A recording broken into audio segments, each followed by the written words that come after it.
నిజాంపేట మండల కేంద్రంలో మంగళవారం హనుమాన్ స్వాముల మండల దీక్షలో భాగంగా గ్రామ పురోహితులు వేలేటి లక్ష్మణ శాస్త్రి ఆధ్వర్యంలో ఆంజనేయ స్వామి హోమ కార్యక్రమాలు చేపట్టారు। ఈ సందర్భంగా ఆయన మాట్లాడుతూ హనుమాన్ స్వాములు 41 రోజుల పాటు కఠోర ఉపవాస దీక్షలు చేపట్టి హనుమాన్ ఆలయంలో హనుమాన్ హోమ కార్యక్రమాన్ని నిర్వహించి హనుమాన్ ఇరుముడితో కొండగట్టుకు బయలుదేరారు। అంజన్న స్వామి కృపతో మండల గ్రామ ప్రజలు సుఖ సంతోషాలతో ఉండాలని వేడుకున్నామని తెలిపారు।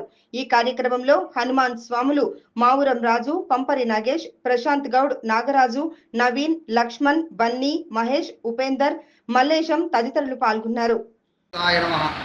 మనోజవం మారుతతుల్య వేగం జితేంద్రియం బుద్ధిమతాం వరిష్టం వాతాత్మజం వానరయూధముఖ్యం శ్రీరామదూతం శిరసా నమామి। ఈరోజు ఆంజనేయ స్వామి మండల దీక్షలో ఉన్నటువంటి స్వాముల సహకారం చేత లోకరక్షణ లోక కళ్యాణార్థమై మన ఆంజనేయ స్వామి ఆలయంలో ఈ మన్యసూక్త విధానంలో ఆంజనేయ మూలమంత్రము చేత ఆంజనేయ హోమం చేయడం జరిగింది।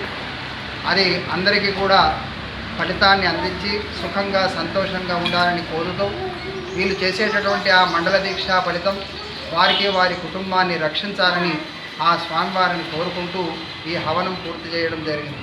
జై హనుమాన్, జై శ్రీరామ్।